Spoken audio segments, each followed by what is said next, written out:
We are here with three of my favorite SEOs, three of my favorite people, some of the most talented people in the SEO industry: Harpreet Singh, Gagan Ghotra, and David Quaid. Repeat guests on the podcast. But if for any new people, actually, I'd like you guys to just introduce yourselves with like 1 to 2 sentences for anybody new who's listening. We'll start with you, David. So I've been doing SEO for 26 years, and I love doing AI cybersecurity tech SEO, and I love breaking myths. I think there's far too many myths in SEO, and it's far too overcomplicated. And I've been doing SEO since like last 6 years, and I just love e-commerce SEO. I've been doing SEO for about 12 years, and I just love everything about SEO. E-commerce, SaaS, B2B, whatever it is. I want to be there. Yeah, you guys really share just some of the most effective SEO strategies, like things that actually get results. And I love talking to you guys about the industry and learning from you guys and having you guys share things, again, that really moves the needle for people. So we're starting this episode about Google's Universal Commerce Protocol, the UCP, and how it might actually change e-commerce SEO, or maybe it won't. Maybe it won't change things as much as people think. So I want to start with you, Gagan, on the UCP. Yeah, so what Google did is they partnered with like a couple of other companies, specifically like the Shopify. And what they build is like an open source protocol. They called it Universal Commerce Protocol. And what does it allow is that if you have like a website, merchant website, you sell some products, you can provide feeds directly to Google, and Google will show you your products in their surfaces, like in search results, in AI mode, and in Gemini. And people will be able to buy the product right there rather than coming to your website. So essentially, like whatever information you have, you're just handing it out to Google, and Google is selling products for you rather than people coming to you.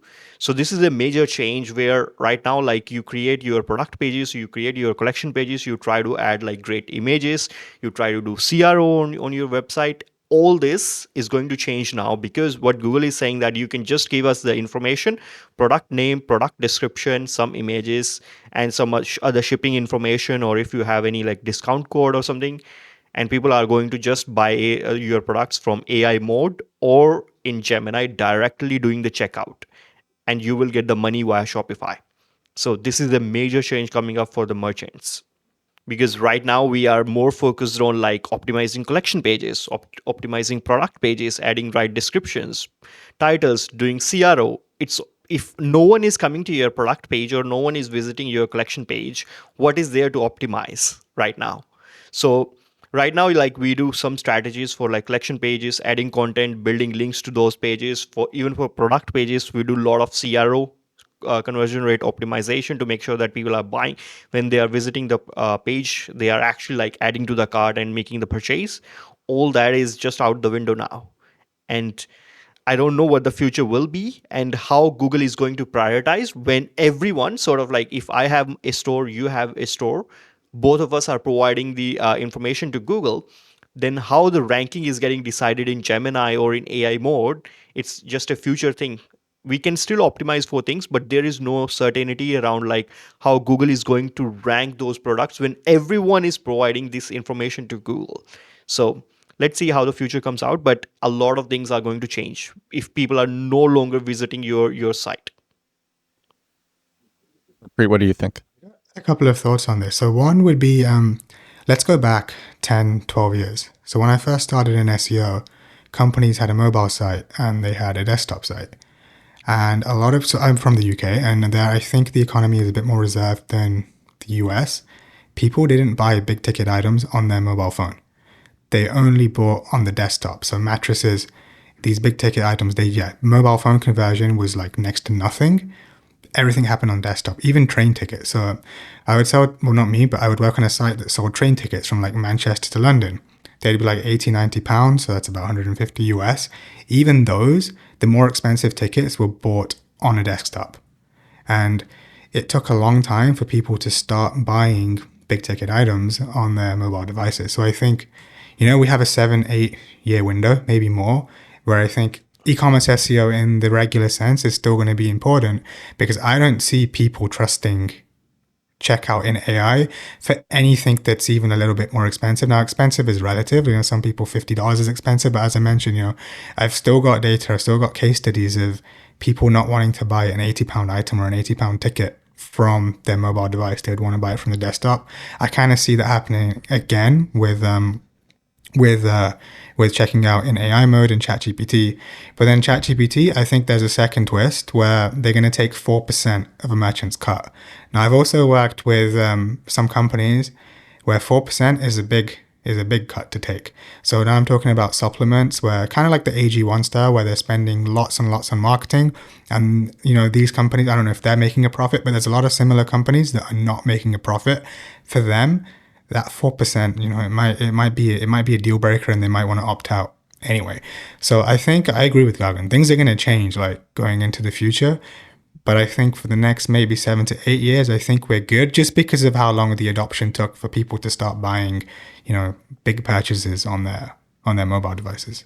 This method of marketing is so effective, I had to make sure it wasn't against Google's rules before I kept doing it. It's a form of SEO I call compact keywords. Whereas most SEO focuses on putting up articles to answer questions how, what, when, compact keywords focuses on putting up dozens of pages that sell to searchers who are actually looking to buy. These pages rank on Google and convert so much better than normal that when I discovered this years ago, I couldn't believe this was allowed. It's less work too. The average compact keywords page is only 415 words. Compact Keywords is a 13-hour deep course on getting sales with SEO. A customer recently said, "Each lesson is dense with information. You're giving years worth of experience boiled down into 15 to 30-minute lessons with no filler or fluff. I feel like I'm gaining a new superpower." Compact Keywords is about setting up an SEO funnel that brings you sales for years and years and years. It works with AI,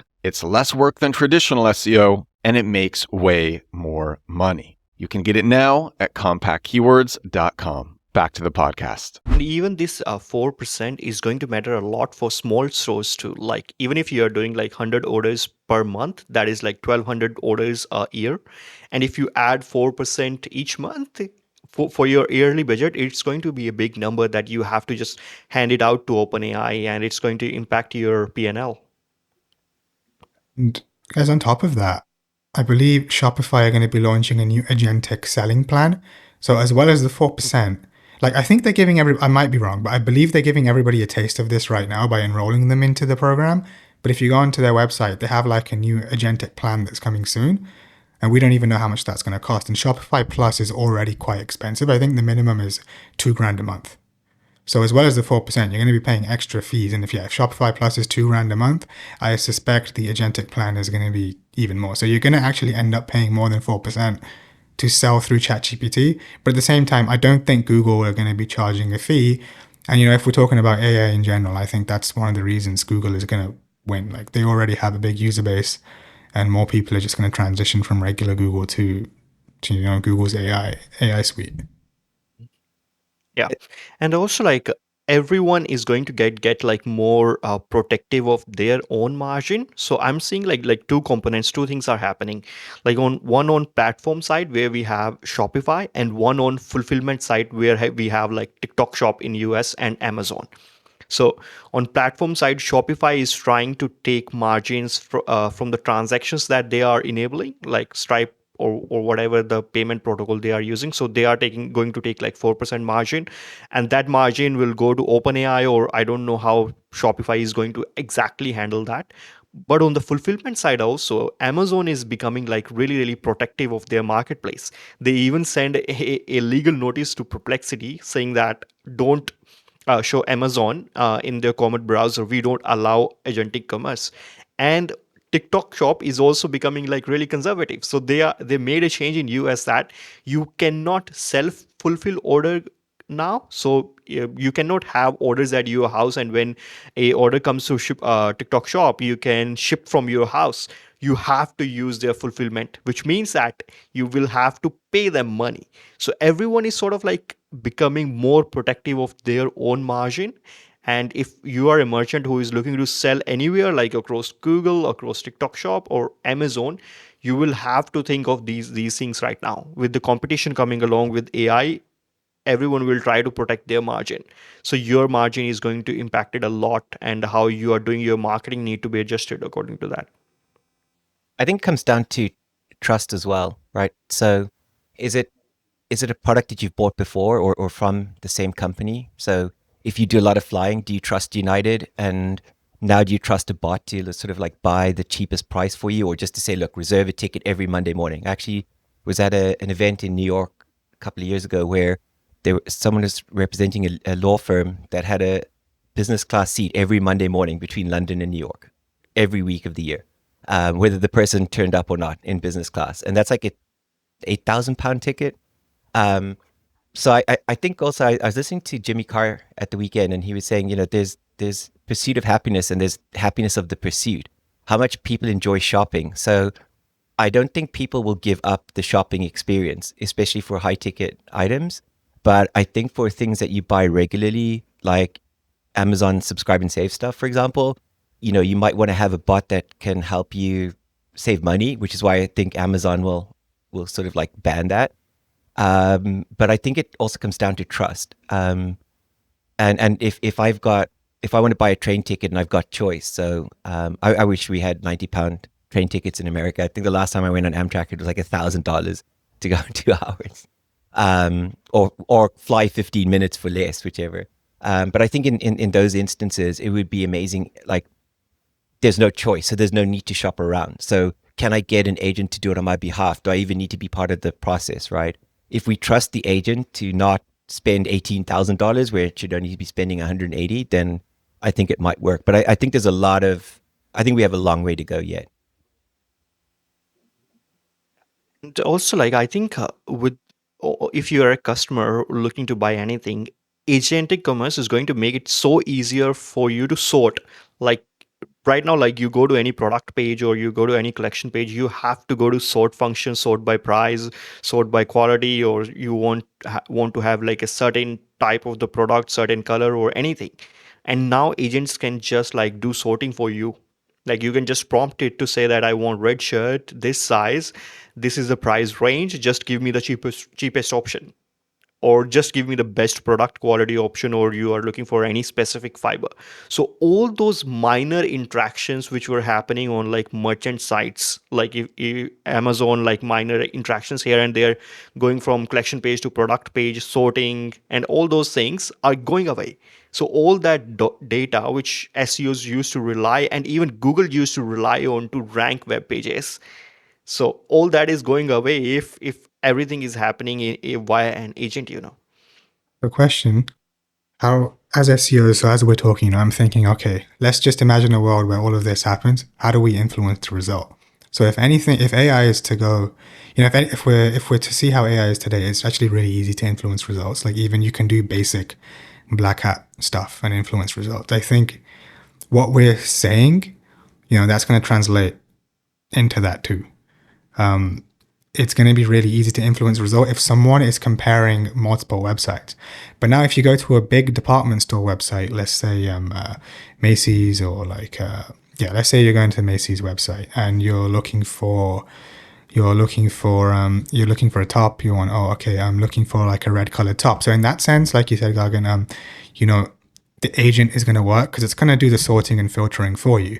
But now if you just go in Google's AI mode and be like, hey, I'm looking for a red top to wear for this event, which one should I choose?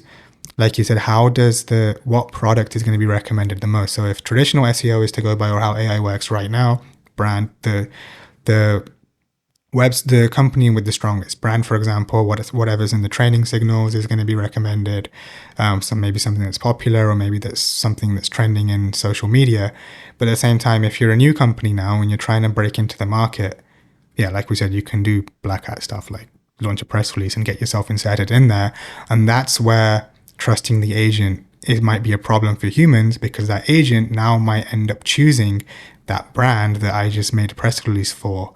And then they're going to buy that product, and the agent's going to buy the product for them. So right now, I believe the agent won't check out itself. You're going to have to approve the transaction. But I do see a world where the agent is going to, do the transaction for you. It's going to pick that wrong product. You're going to get it, and you're going to ask for a refund.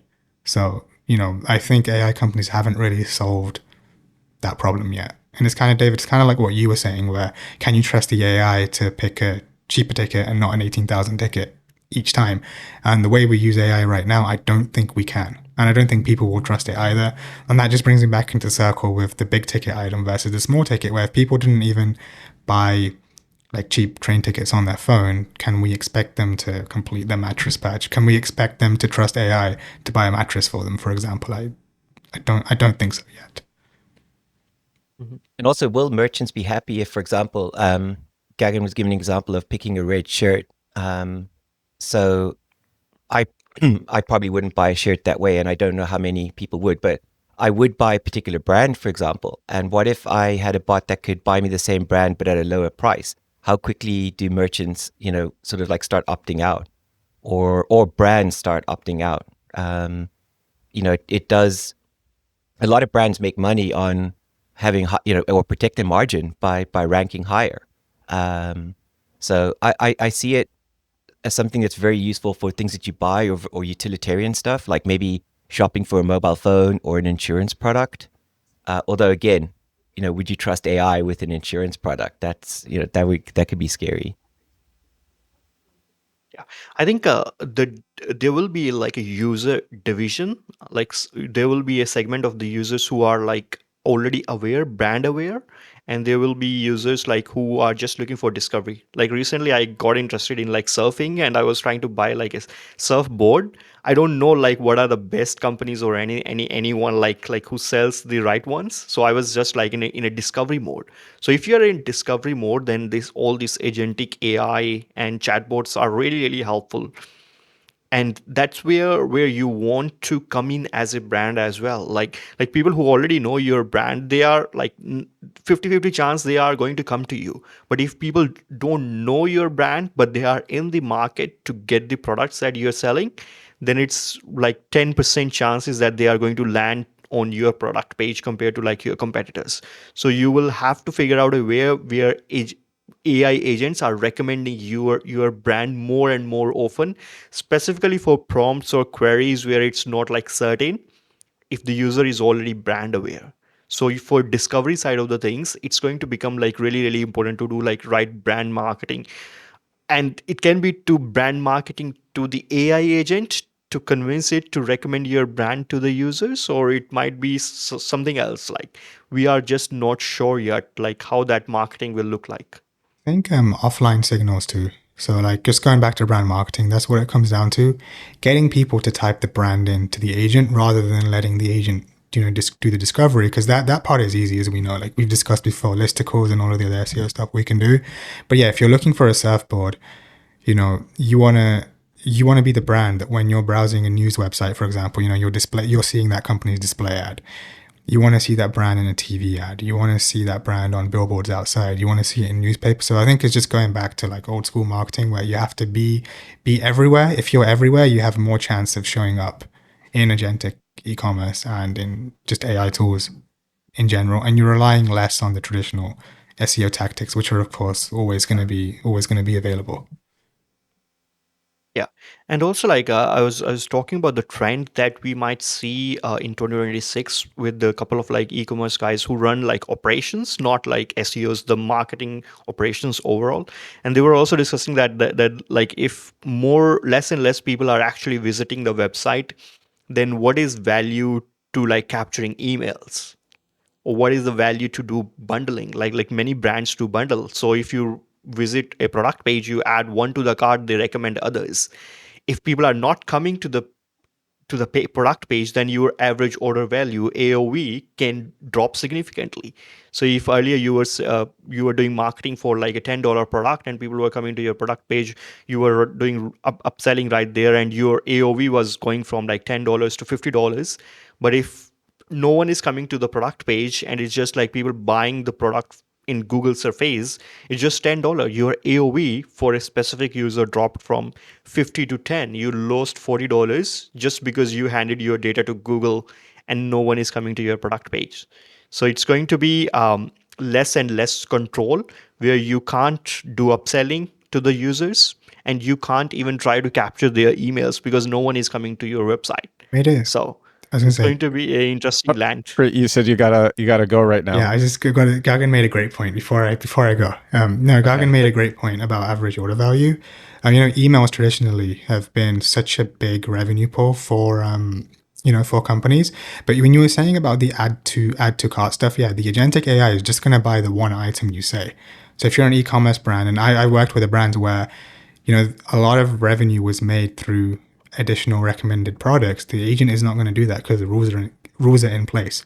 So if you're a business owner and you even want agentic e-commerce, when your average order value is going to go down and your revenue is going to go down, it's where they're probably going to be on the fence. They're probably going to be on the fence with that. And I don't think these AI companies, and I don't think SEOs in general, we're not thinking about these type of things because we're thinking from our own lens. But I think Gagan just made a great point that's going to get people to broaden their view a little, because no one wants the average order value to go down. Everyone wants it to go up. Harpreet, thanks for joining us. David, is SEO dead for e-commerce? Is it over? I don't think so. I think what'll happen is there'll be I'm hoping there'll be different use cases, right? So for example, I would love to see if you could get agents to help you find things that are very, very difficult, right? So for example, you move to a new city. I moved to West Palm Beach, and who would have thought finding doctors and dentists are so hard, right? Because so many people start moving to an area, infrastructure just you can't just grab a doctor or a dentist off the shelf, right? So can they help? Can you train agents to go and see if you're in network, right? So that's a great problem we have in the US, because a doctor or dentist has availability doesn't mean they're in network. So can you get agents to help do things like that? So can someone like ZocDoc empower that, or do you have to build your own agent, right? Or is that even something, a space that other creators could come in and replace that and say here's the next level platform, right? So basically they build the rules that make buying and engaging safer for you, rather than you having to sort of spin it up in Relay or N8N and carry the risk yourself. And in those cases, is it a case that you have to just optimize to, I think you still have to have a directory, and I think Google will always be that directory, because I don't see anybody catching up, especially when they're hitting 15 exabytes of space. Gagan, do you know how basically e-commerce sorting works with Google? If you've got the same product feed for 15 different products, how does Google sort it out? Is that a mystery? Yeah. It's almost a mystery, but what you can do is you can experiment with your titles and the product descriptions that you're giving through your merchant center feed. And many times I've noticed that it's a price thing as well. If you go to any product listing in search results, you click, the top one is the least price out of all the competitors that it is listing. So this is also I test this a lot, because if you decrease your price by $5, you are not going to lose much. But if you go in that list from position 4 to position 1, your CTR goes up so much that overall that $5 price decrease just does not harm you in any way, because you are getting so many more orders from that. It is a bit of a mystery right now. There is no exact framework or exact hypothesis around that, but this is how it works right now. I think they prioritized based upon brands, and then they also look at the product price. Has anyone had any success with Google's AI flight pricing? So they released a new AI tool a couple of months ago, I think. You can put in where you are, where you want to go.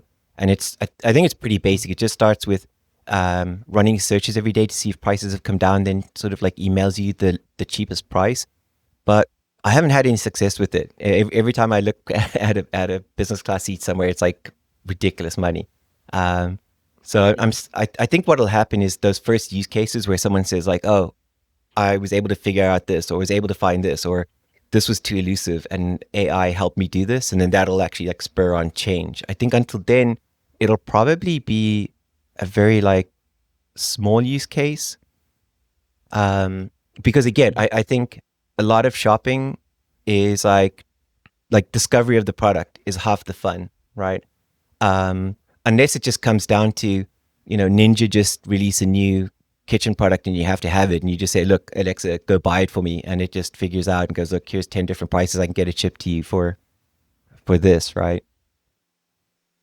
Mhm. Yeah, I think what it will come down to is like you gave the flights example, and I've experienced this so many times that you have like your business cards, your credit cards, and using those credit cards, you can actually access the business lounge at the airport, even if you're not traveling business.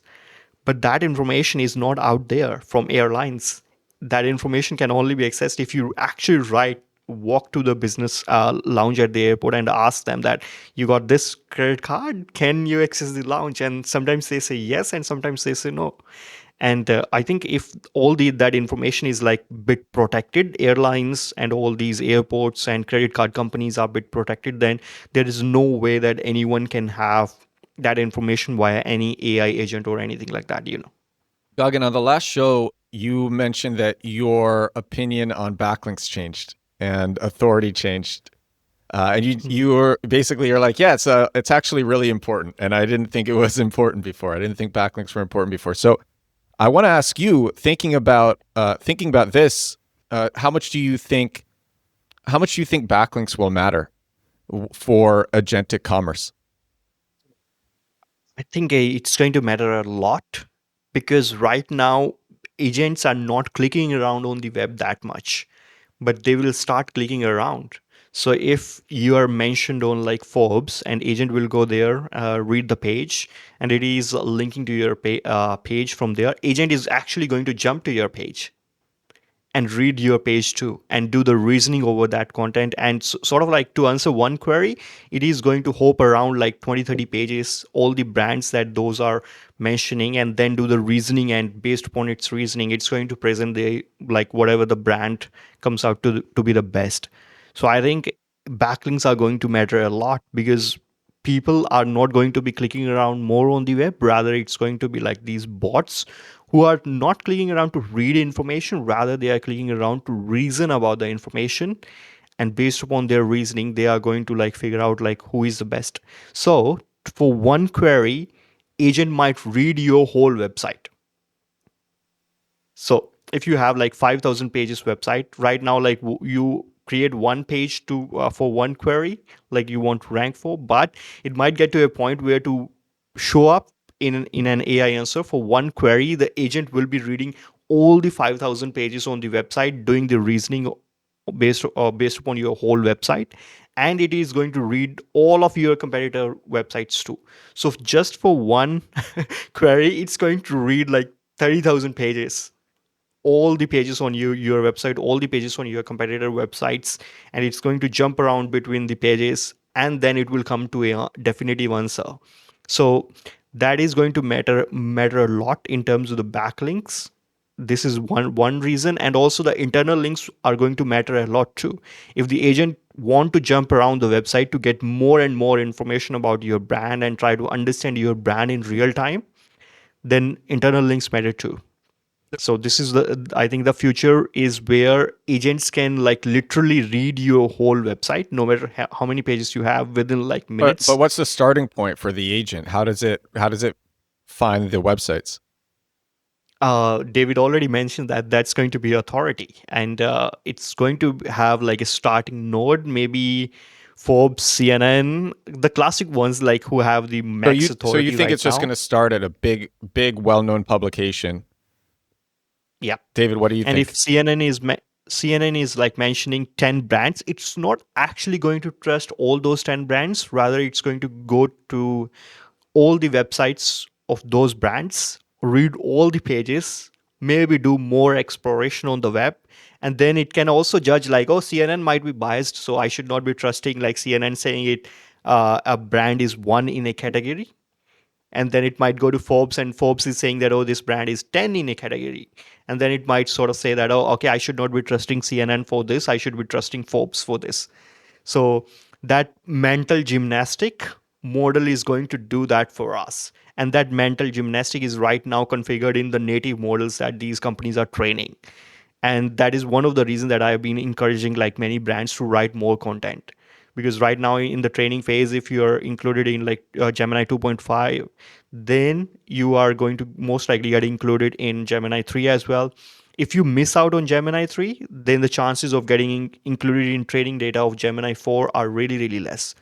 So if you're publishing more and more content on your website, chances of model having native understanding of your brand increases, and that native understanding just adds up over time when we land in the reasoning world where model is actually exploring the whole web via backlinks, internal links, and it is reading like thousands of pages to generate one answers. You will be best like positioned to be recommended there. I think that I'm still surprised by the laziness of LLM search, right? So, for example, if you say something like, go to Reddit and find the top recommended business credit card, it just goes to Google or Bing or Brave Search and it says, who's the top recommended business card on Reddit? And you might actually, Reddit might only be the top 2 results. And then it might be like 8 other articles talking about something on Reddit, which may or may not ever have happened on Reddit, right?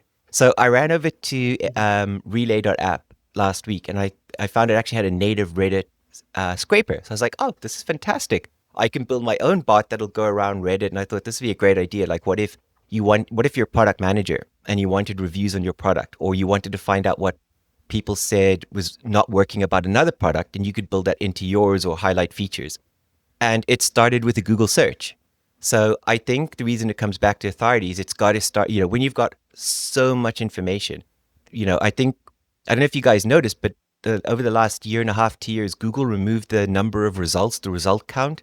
Even SEMrush has hidden it. Like, I don't think people realize there could be 1 million results. There could be 100 million results. Even if there's 10,000 results, that's way too much work for an agent to synthesize through. Even if you have schema, even if you have APIs, right?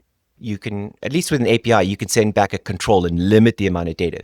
But I think it still starts with a search, unless discovery is somewhere else like TikTok or brand mention. And so I think that's where the opportunity for SEOs remains. How do I get in that initial 10, 30? I noticed Perplexity the other day did a query Fanout of 6. So that actually potentially increases your standout. But I would imagine that you would have to co-rank more often, right? Like to overcome grounding. Like, you can't be the only recommendation. So I think that's where the SEO relevance comes in. You still have to stand out in a sea of, unless you're the only product, right? Yeah, I think one important thing to like sort of note is that right now authority matters a lot, because all these, like as David mentioned, that if you search anything about Reddit, it is going to Google and find out like whatever top ranking pages are there and use that. But many researchers are exploring ideas around like semantic reasoning. So semantic reasoning means semantic, like you take all the content on Reddit, you convert it into embeddings, and that embeddings is going to like create little pockets of information in like number space 1 2 1 2 1 2 0 0, and then you run semantic reasoning on that data set. So for example, like if I turn Reddit into embeddings, that is going, all the credit card information is going to be here, all the Apple's information is going to be here. And by semantic reasoning is that LLM is going to, if I ask LLM best credit card, it is going to the embedding space which is related to credit cards, and then it is going to reason over all that space. So how many pages there are, like 100,000 pages about credit card, it is going to reason through all of them and try to understand like which is the best, and it is going to build a rank based upon that rather than authority. So it might be possible that we will land in a position where semantic reasoning will be Google search index instead of an index which is based upon authority via backlinks. I just want to ask some questions about that, because I have recently been doing a lot of work in that space, especially for business credit cards. And there was some news recently. Capital One bought Brex, which is kind of it's kind of like it's bad news, I think, for like fintech and startups and access to capital, because it sort of like shuts down the amount of choice in the market. But if I go and do a search for anything like that, people talk a lot about training and LLMs being trained on stuff and citations, right? But I don't see that happening where, for example, the the only tool I know that actually trains on Reddit is Gemini, unless I'm wrong. I mean, I'm happy to be wrong. That's just the last I've heard of it. And so as far as I know, like Claude, ChatGPT aren't trained on Reddit, not the entirety of it anyway. But every time I go and ask for a search, while the quality of the query Fanout gets more intelligent, it's still an outbound search. It's not coming from training. How much do you think is from training? I think it's very little. I think it's like less than 1%, maybe less than half a millionth of a percent. And how much do you think is coming from a search? I think 99.9% is coming from a search, unless it's conversational or encyclopedic or something like that. Like everything I type into Perplexity is a search. Yeah. And also people are working on like this specific problem around like semantic reasoning, because they want, like right now, like many people are publishing AI generated content, and training on AI generated content is not much valuable. Like you want to actually try to identify like the content which is written by humans. So like most of the models are trained from like 2000 to 2025 content on the web, most of which was written by humans. But now the content which is coming online in 2026 is like a lot of it is AI generated. But if you can use all the knowledge, native model knowledge from 2000 to 2025 to reason that the new information which is coming on the web is AI or human, and try to identify that is like a really really valuable sort of like proposition for any company, because they want to build a sort of like it's going to be really hard to identify AI versus human written content, but they want to try to figure it out because they want to build their reasoning capabilities. And reasoning capabilities come from like human thinking. When you actually think through the problem and write a blog post or create a YouTube video, it cannot be AI. Like Perplexity, as good as it is, it cannot reason SEO better than David or better than Edward. Like there is a limitation to that, like that reasoning that human mind can do. And AI companies want to see more that on the web, written as a blog post or maybe as a YouTube video, so that they can train them. And ultimately in 2023 they will be like, oh, we can do semantic reasoning, we can do authority identification, we can just like build agents which can like go around the web. So humans, you are just out of the job, and go live your life somewhere in the desert. Like you are not needed for a job. How easy do you think it will be for companies to root out AI written content versus human content? I think it's a really really difficult problem. Do you think it's But even practical? Do you think that's why it is practical. It is practical to some extent, because most of the content that the models have seen on the web was human written. So models have fairly good understanding of like what human written content is, and more because they generate AI generated content. So they also have fairly good understanding of like what AI generated content might be. But it's a really really hard problem right now, because everyone is training on everyone's else content. Like there was some news publishing as well, where people were saying that OpenAI is getting used by Google. Google is training on OpenAI's models, and OpenAI is training on Gemini's output. So it's getting a bit messy, but I think the reward is so high for these companies to exactly identify, even for like Google, even trying to identify if a page is human written or AI generated, the reward is so high, you know.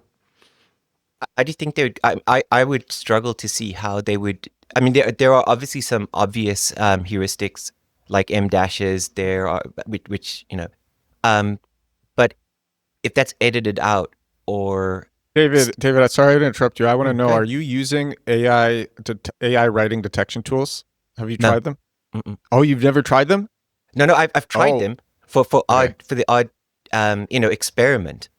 But I for the content that I've used or content that we've edited or put them through like 3 different bots, like where we're doing keyword research, for example. I wonder how difficult it is for those tools to actually identify. And what I'm seeing a lot of people coming to Reddit saying like they're writing stuff and it's being picked up as AI when they're claiming it's not. A lot of writers are saying that they're getting pushback from marketing managers saying that their content failed AI detection tests. I'm just wondering Human how written realistic. content was failing AI written AI writing detection tests. Wow. That's what some writers have been claiming. Yeah, absolutely. And saying like, what can I do to pass these tests? Am I? The question is to refused? the question is to what extent? Like, what if it was just like anything that was like 99% to 100% AI writing that was removed, and then how much bad content would that take out? So it's like if someone gets like 70%, maybe they would stay in. I mean, I don't even know how you would. So apart from the obvious heuristics, right? That some LLMs and remember, like Perplexity and ChatGPT aren't trying to be human-like writers, right? There are much more sophisticated tools. Google invested in Speedy Brand, which is designed to be an SEO writing tool, right? And that's like 2.5 years ago already. So I'm not talking about the very obvious AI detection. I'm talking about at large, and especially the tools that are trying to evade detection. If you take pure ASCII text, right, and forget about hidden watermarks like you would have in images and video, if you just take pure ASCII text, that must be very, very difficult to detect if it's, if I'm pretty sure I could pass an AI detection test if I tried. Yeah, I'm only talking about the very obvious stuff. I'm not talking about the more sophisticated people. And so that's what I mean. How realistic is it that Google can actually root out AI content from its training? How it is possible though, because Google has all the data. It is possible that they find many sites that are using lots of AI content, and it turns out that a lot of these sites share patterns that we wouldn't even think about. And the actual question is like, it's not like if Google can detect AI generated content or they can't. Are they trying to detect it? Like, do you think that Google is trying to detect AI generated content versus human written content? Like, are they Well, trying to hold on. So distinguish any David, page? you're shaking your head, but you heard about the quality raters being instructed by Google to rate AI written content with the lowest scores possible. Absolutely. But I mean, first of all, how much content do the quality raters get to review, right? Is it just spam detected content? It's such a minuscule amount, right? Like, when you look at how much memory is in a large language model, for example, and the patterns and the heuristics, and you look at how much content caffeine consumes in 10 minutes, it's vast, right? When you look at how many HTML pages could be in a gigabyte of data, it's hundreds of thousands of pages. It stacks up because ASCII content is the most compact data we have, right? It's incredibly efficient to store. Plus, you can encrypt it very, very well. Whereas, unlike video, images, very, very difficult. So yeah, I understand that the quality raters are there to like work out how good a spam detection system is, but how good is Google at detecting that? Again, it comes down to like, as humans, we've been somewhat good at pattern recognition. Whenever I read something about an LLM, I see a lot of similarities about how we think as humans, how we reason sometimes. I see similarities, but I'm not a trained expert. I just see similarities that I like to see. But I don't know that AI content, if it follows the rules of the English language or whatever language you're writing in, I don't know how easy it is to detect. I think from what I've heard of people who actually do it, it's actually very, very difficult. That's what I've heard. I'm happy to be wrong, but I don't believe that it's as easy for Google to detect it. That's why I figured Google didn't try. Whereas machine scaled content is a little bit easier to detect, right?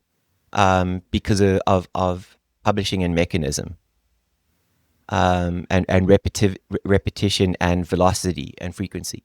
Whereas AI content, I just think Google would end up in a lot of trouble if it started removing AI content, but some AI content was getting through. I think it would leave Google with a bit of a problem on its hand, in terms of like fairness and quality. Well, Google makes mistakes with fairness and quality all the time. Absolutely, it does. Yeah, for sure. But I do agree generally with you, and I think it doesn't even matter if it's AI content or not. Is the searcher arriving to the page and then pogo sticking. And it is like it kind of comes it comes down to that. Is it satisfying search intent or not? And a lot of AI content will not actually satisfy search intent. And then, others will because there's more thoughtful prompts going into it, which actually comes back to e-commerce and AI, because in order to get the best output, in order to get the best recommendations, you should put in very thoughtful prompts. And people generally are not thoughtful. So how do you optimize for that? I think everyone is looking for like a faster solution. Everyone wants speed. For some reason, everyone just thinks that they can just like put a prompt in ChatGPT, whatever it gives, they can just use it, publish on the website, and they are all like good to go. But that is not how it works. Like you cannot just like prompt your way to like 100 million MRR or 100 million ARR. Like there is no way that you can do it. But most people are like capital restricted, so their decisions are based upon like how can we get to like maximum revenue with minimum effort, and ChatGPT just like enables that minimum effort in the marketing. But I have not like seen any successful campaign where they said that we use ChatGPT for content, and this is what we are ranking for, or this is how much we are getting from Google, or we use like this AI tool to improve CRO of our Shopify site, and this is how much like revenue increased. I've never like seen that kind of like definitive data. Everyone is just hyping it up, and even like AI companies are hyping it up. Like recently there was this news that Oracle, who has committed like billions of dollars of data centers spent for like OpenAI and Microsoft, that they are going to spend like these $100 billion on building new data centers. Even they are going to lay off 30,000 people, and they are taking $50 billion debt, and they are selling their equity, additional shares, and they are trying to raise from SoftBank to finance those deals. So they committed to something that they didn't even have, and now they are trying to find way out of that. And media is trying to position it as that, oh, they are laying off people because they are replacing them with AI. But the reality is that they are trying to save cost and finance all these data center spend. And this is what is happening in marketing too. Like CMO sees that ChatGPT, we need to use Opus from Claude, Anthropic, we need to use all these models to improve our processes. But at the end of the day, it mostly comes down to just like theater. There is no actual ROI, where it's just theater. Like your marketing manager is using like VO3 to generate some videos, but there is no ROI for the brand out of that. Like what ROI can you get out of like your marketing manager spending time on like doing some prompt testing on VO3, trying to generate a video which might end up getting like 10 views on Instagram or something. I think authority is the reason why people don't MRR to like 100 million, right? Like just because you can make 100,000 pages doesn't mean you can get authority to that. And that's actually the big problem. And that's the entire point of dampening and decay. And that's been hugely strengthened in the December updates. All of the posts I'm seeing, all the people going on Reddit saying, hey, we've lost ranking. It's like you can't get authority. You just can't eke authority out of the system. Ranking isn't just about writing as much content as CNN. It's also about getting the authority to flow. And a lot of people don't understand authority shaping. And when I see people asking questions like, "Oh, but I got a press release link," it's like they're still mired in the spectacle of authority versus understanding the basic mathematical mechanics of it. But I imagine if you can figure it out, you probably could. I mean, that's essentially what Forbes is, right? At the end of the day, especially Forbes Marketplace. It's just a massive content machine with a massive authority machine behind it. Yeah. And that's why like even when I see on X or Reddit like someone who is like enterprise SEO, from their LinkedIn profile, it's clear that they just work for big brands.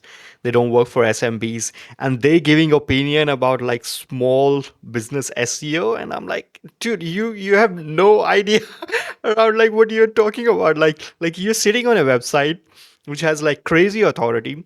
you can write whatever you want and it's going to rank. And you're saying that same advice for a small business or even a medium-sized business, there is no way it's going to work. That's exactly why I asked Edward to do the show about the XML sitemap. A lot of people say like, "Oh, I can't get my pages indexed," and everyone's like, "Oh, you didn't put up a sitemap," like as if it's like, it's just sort of like some sort of magic. And I think that's where agentic SEO and AI shopping is going to be problematic as well. You have to have a starting point. You have to have a number of. You start with a search, basically. That maybe that's why Google was so quick to move on this, right? Because Google have been they've only sort of moved when they've been pushed. If you look at OpenAI coming to market, did they really have the competitor advantage, or did they just do it at the best time for them? Because they seem to be losing market share a little bit. Whereas obviously Google was in no rush to be first to market with that. And if you look at their ad model, it makes sense that they would still start with the search, because that way they can still sell ads. Because I assume that you can buy your way into agentic shopping lists potentially, right? Mm-hmm. Yeah, and also like a weird thing I noticed on LinkedIn today. Some SEO posted that in the recent files release, people know like Justice Department. In 2013, there was some Googlers who were discussing with that guy to build AGI and how Google can build AGI systems. And in those emails, like people were trying to convince Larry Page, co-founder of Google, to create a like an internal AGI team inside Google, and that was in 2013. And Larry was also saying that we are using AI, but it's not actually AI. Larry himself said in those emails, he was saying that it's just like small machine learning models that we just trained on like data patterns. So he was saying that it's just like we are trying to identify data patterns, and we are just trying to extrapolate those data patterns to new things that we are seeing on the web. But those guys, that specific person was telling that Google should spend a lot of money on building AI and AGI. And then there was someone else in the emails who was trying to sort of like convince Larry to build like a 10 people team internally and do sort of like a modeling of like what AGI will be and how it's going to benefit Google. And then Larry was convinced, and there was this like small internal teams in Google in 2013 to build AGI. And I don't know what happened after that, but maybe that transformer paper that came out in, I think, 2018 or 2019, I'm not sure. Maybe that came out of that team. I don't know, but I found that post like really interesting, and I was like, yeah, it's fascinating to see that Google in 2013 was thinking about like AGI, like we are not building AI, let's just build like AGI. Gagan, can you talk about chunk optimization and if it what basically the recent what was recently said about it, what it is, what it was recently said about it, and if you think it matters or Yeah. not. And then David, I want to get your take on it. So just to give like some context to our viewers, so Google do this regular podcast, Search Off the Record. They posted on YouTube where people from like search relations team, John Mueller and Dennis Alwan and Gary Ilias, Martin Spritt. These are like known people in SEO land. These are all Google employees. So Dennis Alwan came on, and he was asked about like, do you think that this chunk optimization matters in any way? Because John Mueller was talking about like what people are discussing in the SEO industry right now, and chunk optimization. If you're a daily SEO who is on X, LinkedIn, you see it everywhere where people are saying that, oh, you need to sort of like write like more compact paragraphs kind of thing.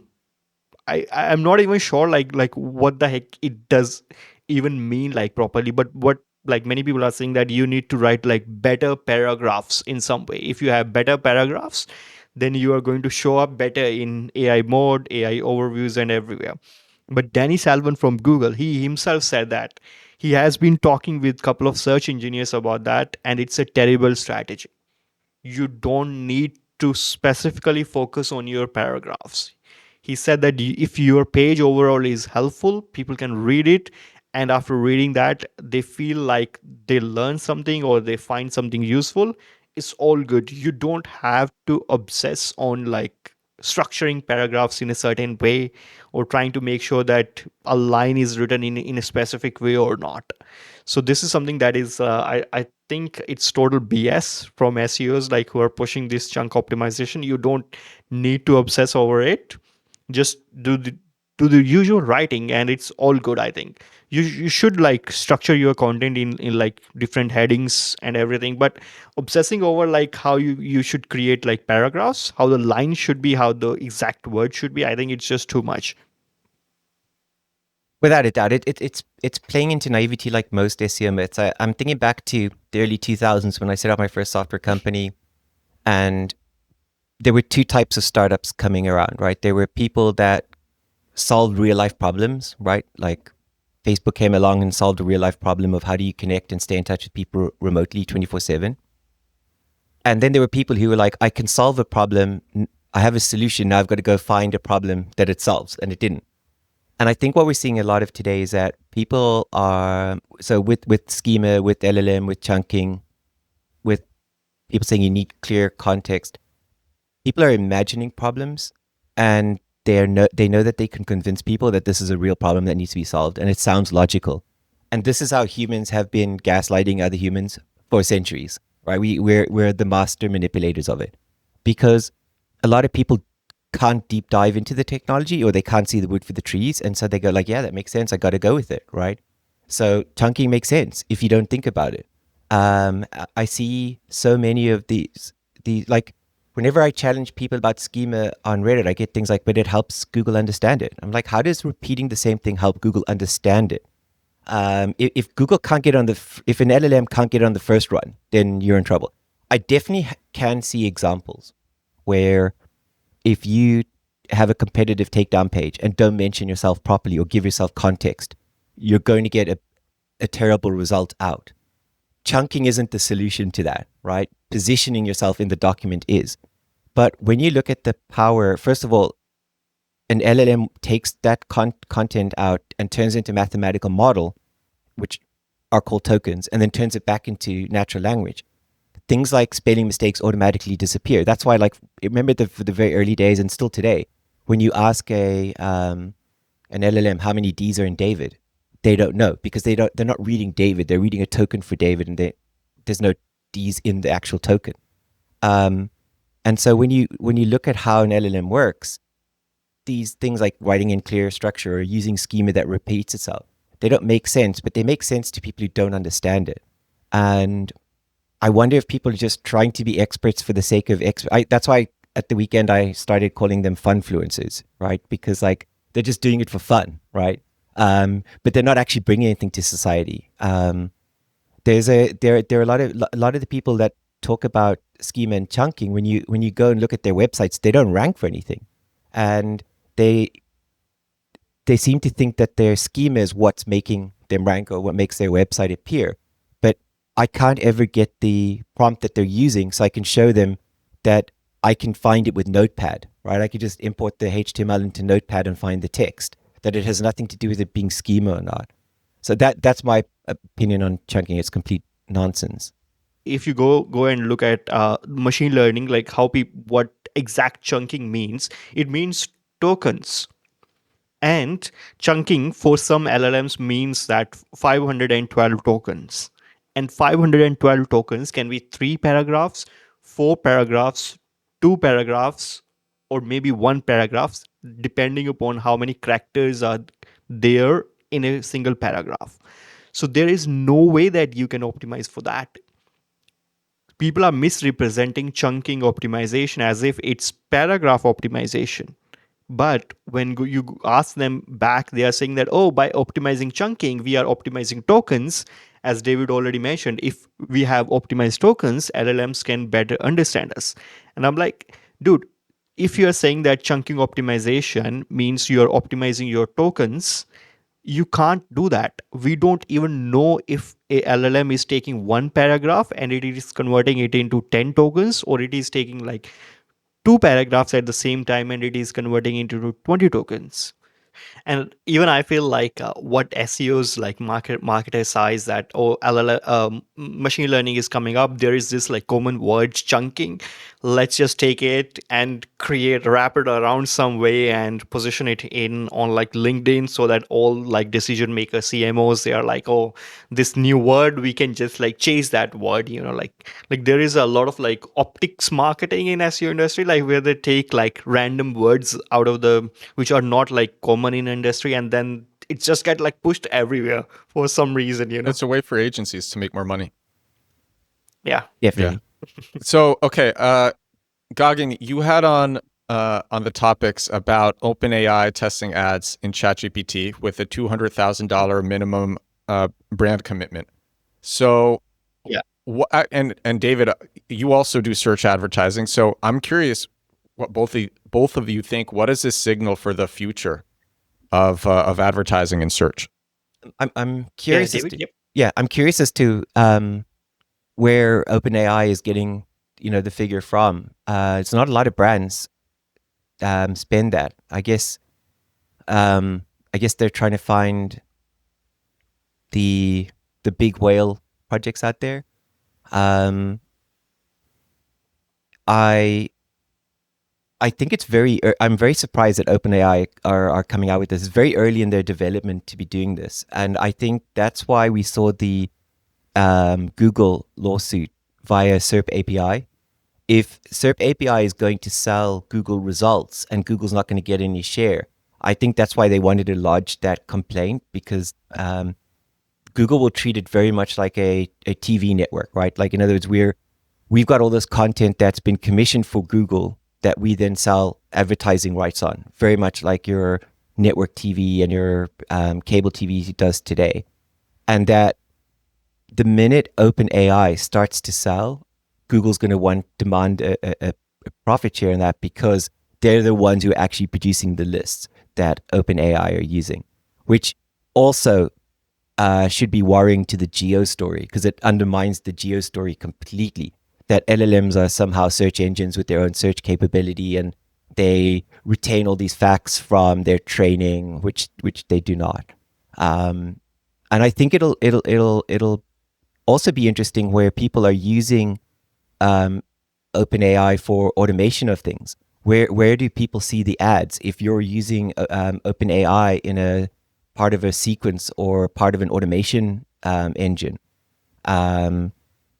And obviously, it also goes to show that OpenAI are running out of money fast, right? Which is another massive advantage for Google, right?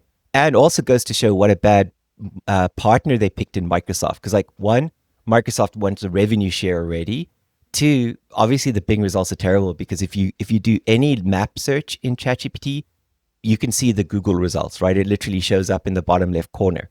So I don't know if OpenAI are just bringing a new problem on themselves with this. Yeah, even like sometime back, like in this interview, like Sam Altman, he said that he don't like ads on the web and he don't want ads in ChatGPT.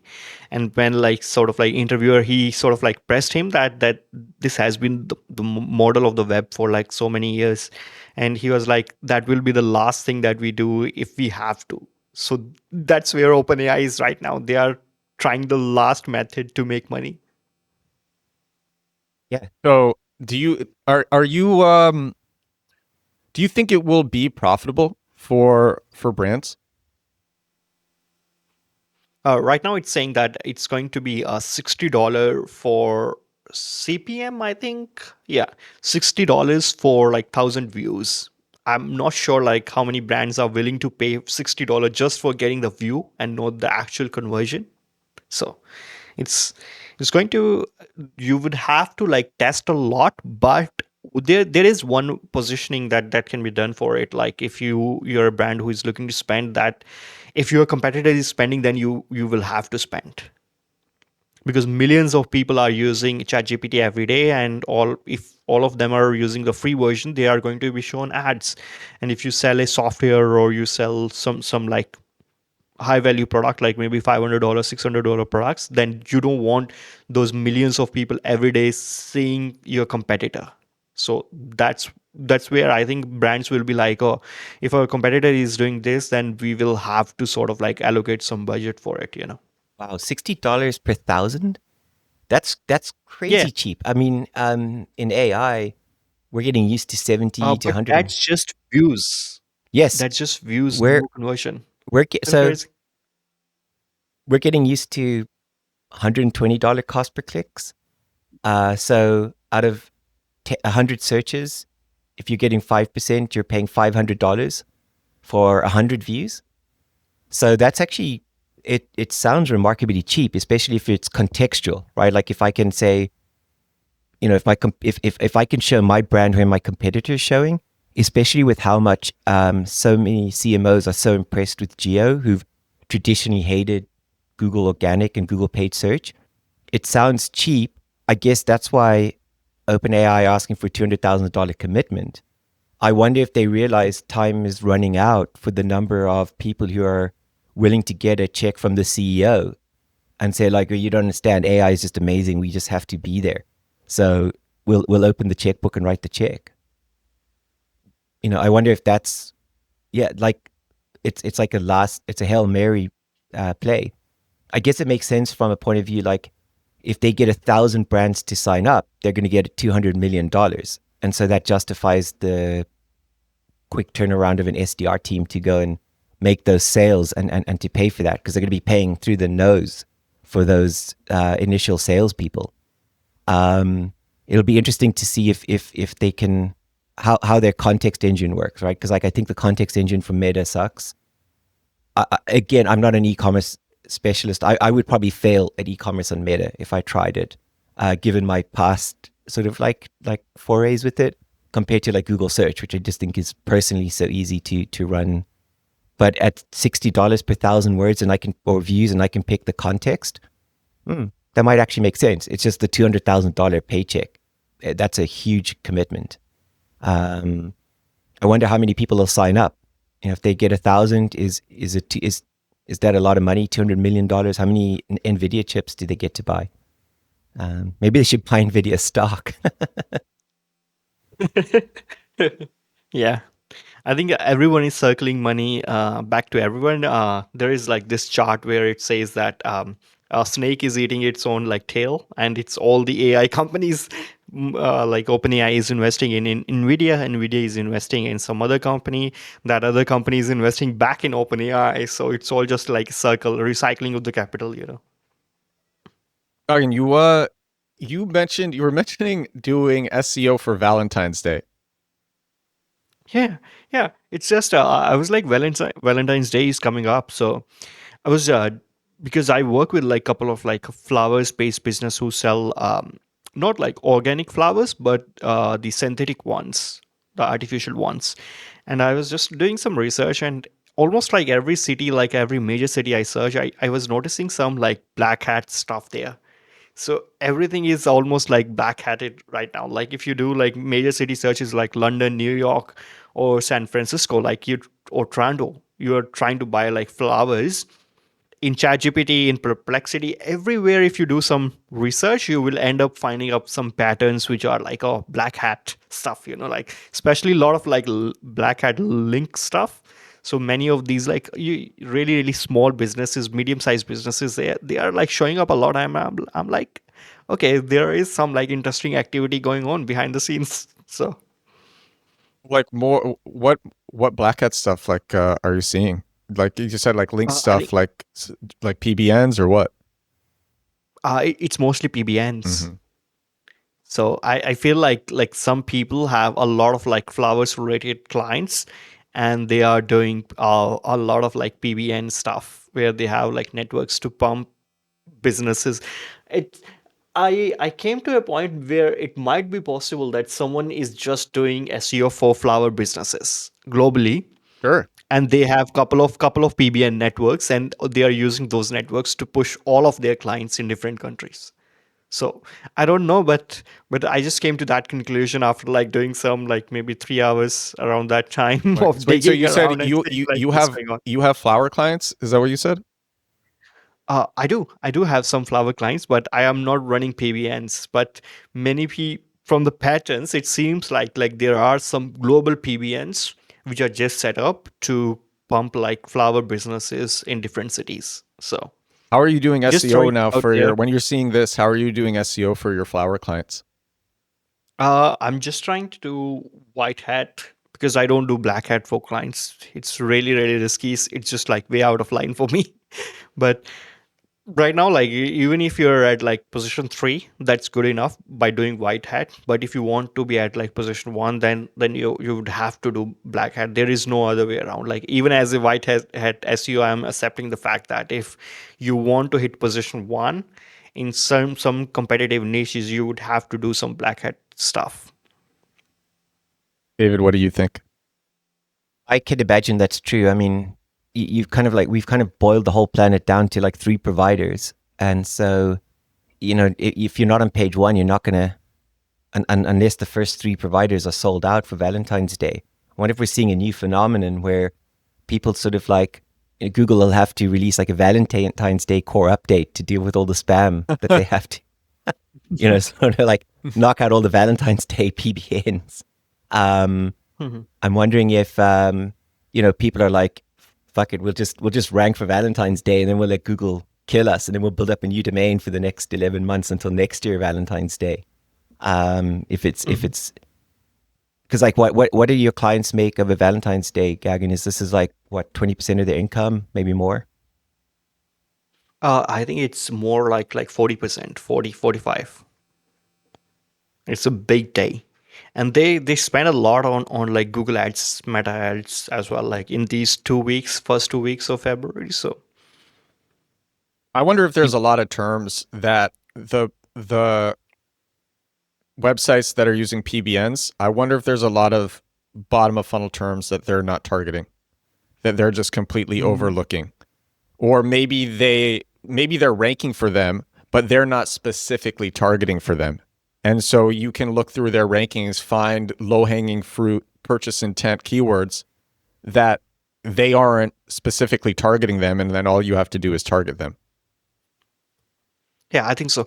Because most of these sites are just trying to target like buy Valentine flowers, simple 3 words query, and there are many more variations of these queries like long tail as well. But we can try to optimize for that. But the majority, I think, the 90% of the traffic, converting traffic, will be like these 3 words. I don't like usually go on like top of the funnel, but this is just like a 1 day event, so people are not going to like type like longer queries which are like more bottom of the funnel, but rather they are just going like Valentine flowers, buy Valentine flowers. So that's what like most people are optimizing for. So even I just optimize for those, like there is no like anything else, unless it's like more of like doing a long form blog post where you're going in more detailed around like you should get this for your girlfriend, you should get this, you should get that, and you should also get flowers. So more of like top of the funnel content, just as a brand marketing.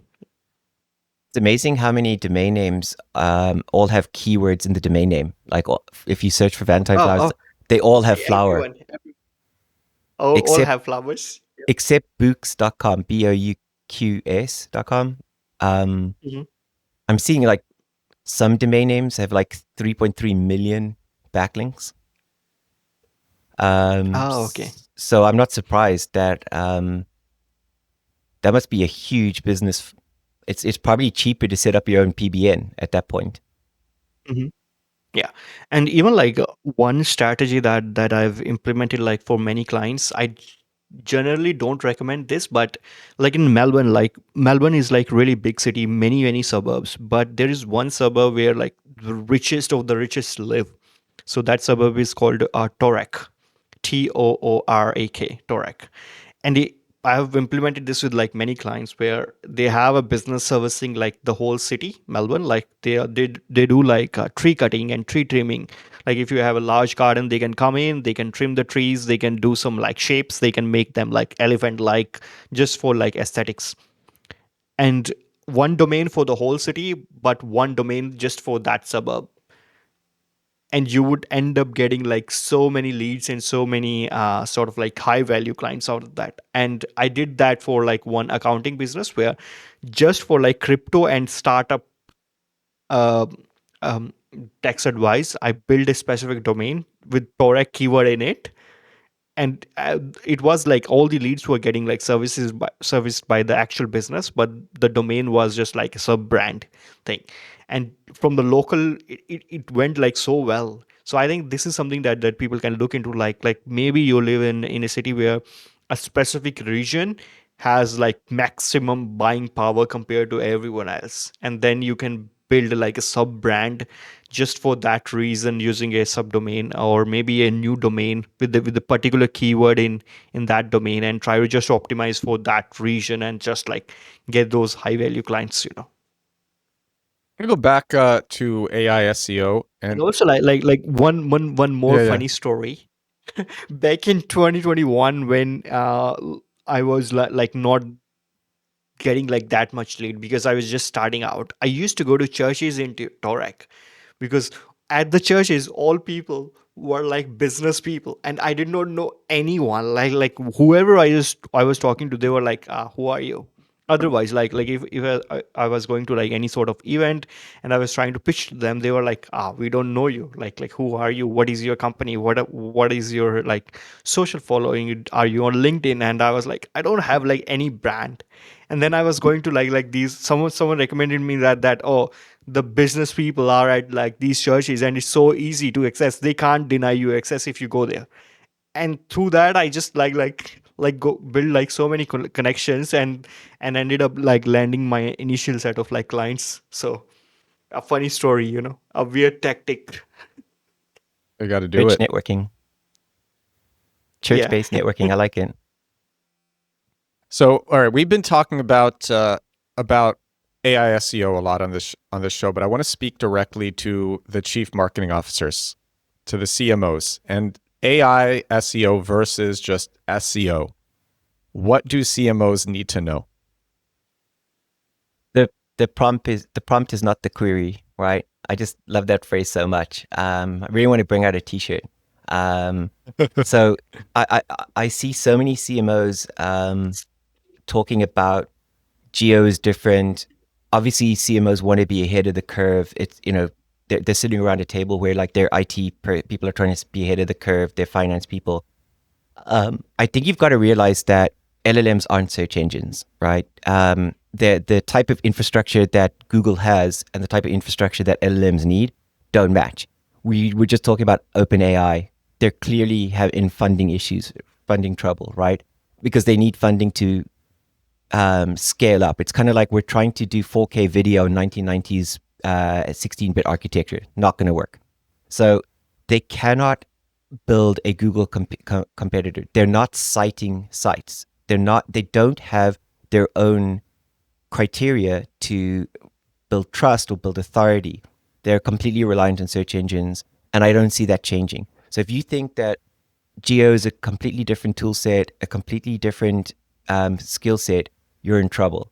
It's completely built on SEO. I've been in calls with like very, very well-known Geo companies, and we've been talking with we'll have their content team on board, product managers, experts, their web team, and they'll start with like, oh, well, it really trusts this site. And I've had to like sort of step in and say, look, let's just stop, right? We all know that it's based on Google or Bing or Brave Search.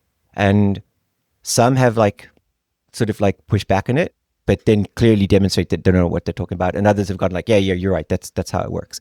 So I don't know if a lot of employees are shielding CMOs from that. I think a lot of CMOs are getting their information from Slack channels. That worries me a lot because it's becoming a silo vacuum chamber. Yes, LLMs are exciting.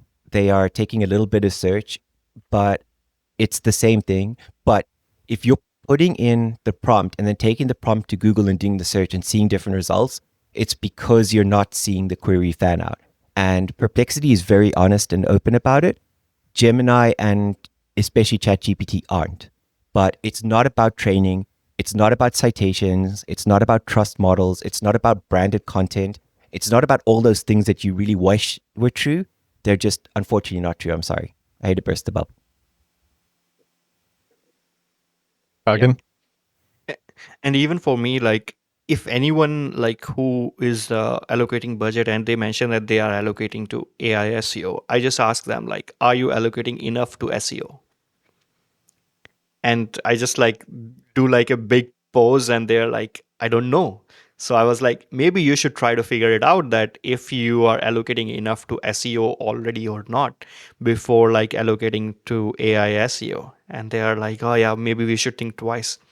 So this is what CMOs need to do is like, if you are not allocating enough to SEO, like almost like 99% of the brands and CMOs I talk to, they are like, we are doing this much in SEO. And I'm like, is it actually enough? And they are like, we don't know.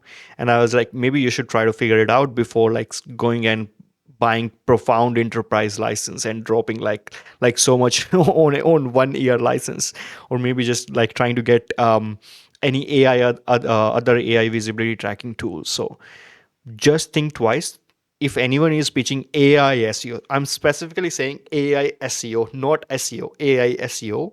Any agency or any consultant is pitching it to you, just think twice before saying yes. And maybe even ask them like, do you think that all whatever you are going to do as labeled as AI SEO, is it actually SEO? So, and see like what their answer is. And if they are saying that, oh no, we are not doing SEO, we are doing AI SEO, then maybe you should not go with that provider. I will have to be like frank here. Like many people are just positioning SEO as AI SEO, which is not the right approach. So if you are in a like a decision making position, you should increase your budget to SEO. That's what I would say. If you have capacity to allocate for AI SEO, don't do that. Just allocate that to SEO. Simple. And I'm not saying like hire anyone, go and hire like anyone externally with that additional budget. Maybe whoever you're working with, ask them like, if we increase your budget by like 50K a year, what additional SEO things you can do for us? Like, so. I have access to a lot of different geo tools. I spend a lot of money on SEMrush's AI tools. I probably spend more on the AI reports because it's like $100 per domain, and you can't bulk buy them. I still do all of my research, and I consider myself pretty good at doing AI SEO or getting visibility in geo. I still do my research using standard SEO tools, but reverse engineering the prompt, the query Fanout. Once I can understand the drift in the query Fanout, I can ensure we're coming up all the time. And I have a couple of domain names that don't even rank well on Google, but do very, very well on geo, because some of the query Fanouts are actually easier to rank for. So if you're spending 3 or 4 times as much on geo, and you really got to wonder what sort of like Emperor's New Clothing you're buying, because in many cases, those are actually easier to rank for, especially when you see query Fanouts with like 2024 in them, as I'm seeing since January started. I still think that a lot of the query Fanout is initially, how do we overcome traditional SEO hacks?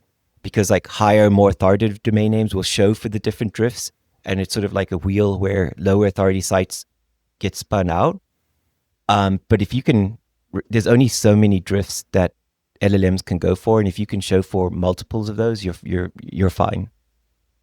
David, how are you optimizing for the drift? So watching how they change every week, checking to see what the changes are, checking to see if we can get into multiples. I think just as I'm looking at the sort of like the Valentine's Day flowers, keyword and domain is fantastic, because when I'm on an LLM, I don't have to worry about what branded site I'm on. As long as my brand comes up when the content is being returned or synthesized by the LLM. So just keep manually checking your key prompts. Look at Search Console, because so for industries where I've seen a higher proportion of search move to AI. So for example, I have clients that are doing solutions for other, using AI for solutions for other SaaS products. We can see that there are search phrases with 1,000 to 3,000 searches per month, where we're in average position 2.1 with no clicks. that tells me that we are mostly being visible in LLMs because there are no clicks. Like average position 2.1 out of 3,000 searches to have no clicks. That's really weird. And that obviously from a pogo sticking point of view presents a problem, right, to the data model or to the ranking model. And so that actually helps us figure out what the volume is. And that's also a blind spot for GeoTools, right? While GeoTools are very impressive, they create very nice reports. They have blind spots in terms of volume. And if you can actually get the data from Search Console, you're going to get a lot more reality. If you can see one search phrase is like 3,000 impressions and one is 30, then you know which one you have to optimize for. And you'll only really get that data from Search Console or Bing Webmaster Tools. The last thing that I want to touch upon on this episode is Digg. And Digg just relaunched. It relaunched with one of the co-founders of Reddit, and Reddit dominates search engine optimization, dominates the SERPs. And they did a real push against SEOs. They took down my community. So communities on Digg is the same thing as subreddits on Reddit. And basically what happened was they they relaunched, and lots of SEOs like myself were predicting they would be great for parasite search engine optimization, using them to show up on using their domain authority and Google's preference for user-generated content to show up. And so lots of SEOs started flooding the platform. Many of us were very public about it. They were even giving, at the beginning, they were giving do follow links. And I put up a post on X saying, oh my gosh, this is crazy. Digg is giving out do follow links, and that went viral, and then they fixed it. And then basically like any SEO who was talking publicly about the opportunity that Digg is for search engine optimization, they found them, they banned their communities, they looked at IP addresses, they banned accounts associated with that IP address. And they are also acting they're taking a lot of action against parasite SEO. So they have a very hard stance on it. And you can see like the mods and the admins, they are chatting about this publicly.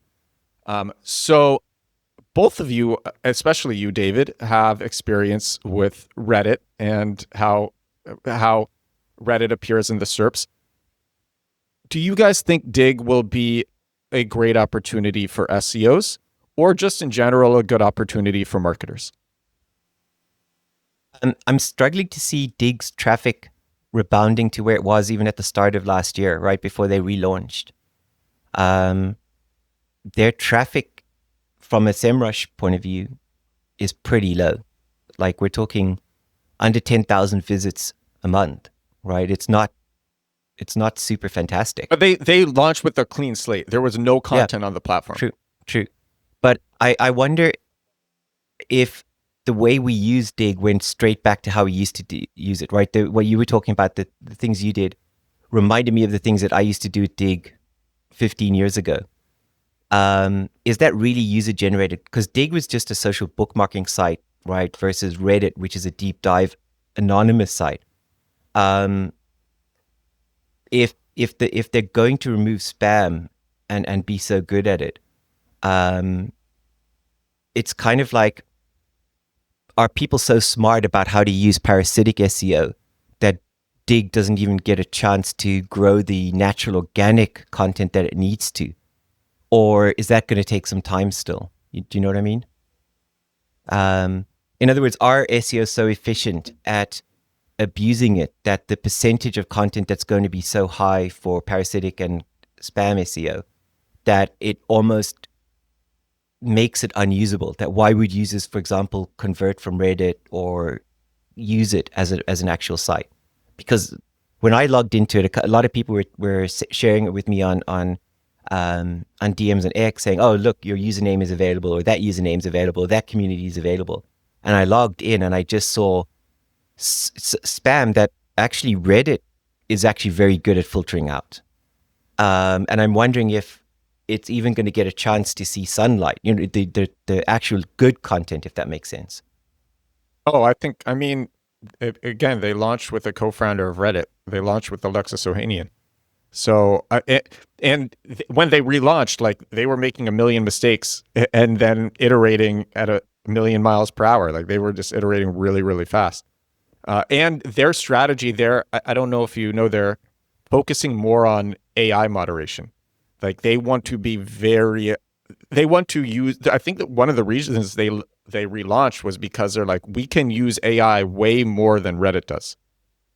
You remember when YouTube first launched, and it was actually the place you went to if you wanted to see like an old TV series or video that you couldn't find on the news, right? It was like a dark place in the web until Google took it over and cleaned it up. And what I'm wondering is if Digg can sort of like, Reddit to a large degree had its own, I don't think early day Reddit would survive Reddit moderation today, right? With the way things Definitely are set not. up. Definitely Yeah. not. And so that's what I mean. Will Digg be able to generate content and the user base at the right speed with this AI moderation? In other words, will the AI moderation kill that which would otherwise help Digg succeed? But because most of the user case is coming from a spam point of view. Does that make sense? Most you wait, so you're saying that most of Digg's use case right now is coming from a spam point of view. You don't think there are Exactly. early adopters who are enjoying using Digg? I don't know. I haven't seen it. I guess when I logged in, I just saw so much spam that I don't know if it will, if the people going to it are just such heavy spammers that enough light will get through that sort of like user generated content will flourish, right? That users will actually be able to go in and have a conversation because so many people who can't spam Reddit are flocking there. And that sort of like makes the site look busy, but it's sort of killing it. Does that make sense? Yeah, I think they did actually a decent job at weeding out the spam after everything happened with SEOs. Personally, like for me, I'm just like, I was doing stuff with my own IP address. I definitely shouldn't have been doing that. And like now, I was using VPNs as well, and they didn't have any device fingerprinting at the time. So like maybe they do now. I'm not sure, but I'm just like, it's like I'd have to, in order for me to make it worthwhile, I'd probably have to build up a community and invest in that. And it's like, okay, but there's other marketing things that I could invest in. So I think my take is that they have early adopters. It's going to continue growing with early adopters. They know what they're doing. They're going to continue to fight spam, and then it'll get to be really big, and then it'll get to be a lot easier to spam it when it gets really big. And I think the play right now is to just develop your own community. But if you are in SEO, like they really literally took down SEO. They took down the SEO community. So if you're in SEO, even doing like an SEO community they took down the local SEO community, the SEO community. That will be difficult. But if you're not in SEO, if you're in flowers, having some sort of flower community and building that up as a legit community over time, that's a good marketing move. Yeah, I Definitely. think so. And also, like SEOs ruin everything. Like they ruined internet, then they ruined Google search results. We're the worst. They ruined TikTok. They ruined Reddit, and now they are ruining Digg. We're the worst. Though, I think it's cool. I think it's cool having this podcast because we were talking about AI SEO and SEO, and it's really like the cutting edge of digital marketing is generative engine optimization, which is just search engine optimization. So it's like we are on the cutting edge of digital marketing. Everybody wants to get surfaced in AI, and it's like even like there were theories that like Digg would do that. Now YouTube, people are saying YouTube is showing more in ChatGPT than Reddit is, and just knowing how to do that puts us all on the cutting edge of digital marketing, which I think is like we are at the front of it. I think that's so cool. Yeah. Also, like you mentioned Digg and digital marketing. I just wanted to make one point regarding the algorithms of like YouTube, Instagram, TikTok, and Google Discover too. So anywhere where we see feed, I think this year we will see a chatbot. So you can go to like a YouTube chatbot where you can tell it that I want more videos about SEO. I want more videos about Google Ads. And your whole feed in YouTube, the recommendations will get optimized for that. And you can go to Instagram and you can say that I want more videos about bikes. I want more videos about fashion. I want more videos about like cricket or something else. And your whole Instagram experience will get changed to that. So I think that is Why going do to you be think a that will big, happen? it's inevitable. Like YouTube is already testing that. I heard Instagram is already testing that too. And if YouTube and Instagram are going to implement this feature, TikTok of course is going to copy it. So I think this is something that organic marketers like who do like YouTube and other channels, they also need to make sure that more personalization, like people trying to figure out like they want exactly just SEO in their YouTube. So this is going to change a lot of organic marketing too. And also like I am bullish on X. Like some people say that it's dying, it's a lot of political stuff, but still I think X is the most important platform right now, especially in the AI age. Like all the news, all the discussion about that is there. Like sometimes I open my X and in the For You feed I see like the weirdest political stuff as the first thing, and the second thing is like, oh, look at this amazing new AI model and this is what it can do. Like this is what is X. But X is going to grow a lot, I think, and different models, especially like Grok, cites it a lot. And I'm not sure like why Gemini is not citing X a lot. Google already has like direct feed access to X. That's why they show the carousel in the search results, so they don't have to like crawl X much. They have direct API access. I'm not sure like why they are not using that in Gemini and showing like more of X in Gemini as a citation. But so All right, this is Be an for interesting safety. question. I have an interesting question for both of you. And actually, Gagan, we were talking about this over DM. David, are you familiar with Grokipedia? Mhm. Yeah. So for people who don't know, Grokipedia is like it's X's or Elon Musk's competitor to Wikipedia, and it's like, what if we just made Wikipedia and we try to, like, the argument is that Wikipedia is politically biased. Let's try to make something that's completely neutral, and we're going to do it with AI. And every article on Grokipedia is AI generated, and we are going to fact check with web searches. So people can actually request articles, they can make changes, and if they request changes, then Grok is going to go and do a web search to verify the changes that are made. Or people can request changes, Grok will verify it and then make the changes itself. And everything is done with AI.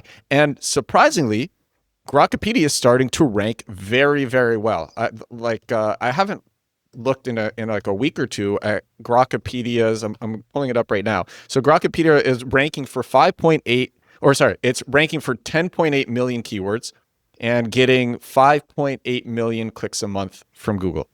And I guess my question for both of you is: will this continue? Will it get hit? I mean, it is the definition of like Scaled. AI. Yeah. So is it going to get hit? Like, should it even be ranking? Is there an optimistic SEO future for Grokipedia? I think it's going to drop at some point of time. Like Google don't like AI generated content, and specifically like the scaled AI generated content which Grok is doing, like so many pages. But I just wanted to like make one point. Grokipedia is like really resilient to spam. You can go there and try to make some request, some edit to any page, and sort of like if you go to my page and you select like one line and you want to request a edit which is a spam, then Grok is going to reject that. So I What do you think the mean? system is like, Request and edit, which is spam. What do you mean? so for example, like if you go to my page and instead of like me being SEO consultant, you are trying to change it to like Google Ads consultant. Grokipedia actually do the analysis and it's going to Yeah, but reject your that's the point. thing. What if somebody puts out a press release for like $6 and then saying that you're a ballet Right. dancer, and then this press release for the brief period that you request to change is ranking #1, and then Grok is going and verifying it. Oh, look at this press release say that he's Yeah, that's a bit problematic too. But I have tried it but it does not work actually. I've tried to change some of the pages around like some brand names, specifically like my clients, like which got created automatically. I wanted to make sure that the information presented is all right, but it was rejecting the changes, Why did it give reason for why it was rejecting the changes? I think the reason it was giving is that there is not enough consensus. So if I have specific information about my brand on my own website, Grokipedia was saying that there is not enough consensus around this information on the web, and then I was like, what the heck is going on? So you need to have it appear in multiple places when you do it. Put out a Medium post about you being the ballet dancer, and put out the press release at the same time. Yeah, sure. I think it's interesting. I was working at a startup which got acquired 18 months later, but we couldn't get a Wikipedia page because some PR agency had tried it, and in fairness, the PR version of the page was heavily PR'd, right? It didn't fit the sort of like Wikipedia talk, Wikipedia speak guidelines, and it was way. And what was really frustrating is that all of the requirements that Wikipedia has for being notable, right? Like the company had, Series A to C funding. They had a really good PR team. They had a really good product. They were acquired for 325 million, so they weren't some fly-by-night. We could not get a Wikipedia article created. The minute we tried to create an insights article, it was marked for automatic deletion. So, and I even tried to talk to some of the editors that were maintaining it, and there was nothing we could do. And I wonder if like Wikipedia has become sort of corrupt in a way, right? It's sort of like broken. I'm not saying Grokipedia is the best replacement, but it's interesting to see another variation. That's it's kind of crazy how in a world of like 8 billion people, there's like one Facebook, one X, one Google, right? It's how we've boiled the number of tools down. So it's interesting to see Wikipedia get a competitor like that. And it's also an interesting thing to see if Google does take it down because it's AI generated, or if it leaves it up because it is in a sense curated, right? It's not like it's AI scaled. It like the purpose of Grok isn't to manipulate search, right? Which is what AI scaled content's fundamental flaw is, right? Grokipedia has its own ecosystem within X, right? So does that actually meet the criteria for Google to take it down? I don't think it does. So it'll be interesting. Is Grok any better or worse than Wikipedia? Obviously, there's a lot of corruption in Wikipedia because there's a lot of people selling links, right? I remember during HCU and taking a look at HCU hit sites on behalf of people on Reddit that were sort of like desperate for help. And there was one music site had 100 links from Wikipedia, like every single thing about country and western music linked to their site.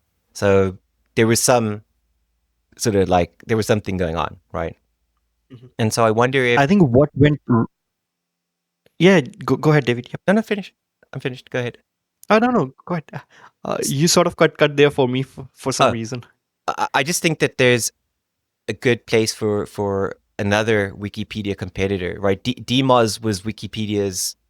DMOZ happened before Wikipedia. If you got into DMOZ, you got into Google back in like 1999, 2000s. But DMOZ became bureaucratic and broke down. And I wonder if Wikipedia is adding value. Like I don't use Wikipedia anymore. It's so thin on information. It's sort of like Wikipedia speak is almost the death of it, if that makes sense. Mm-hmm.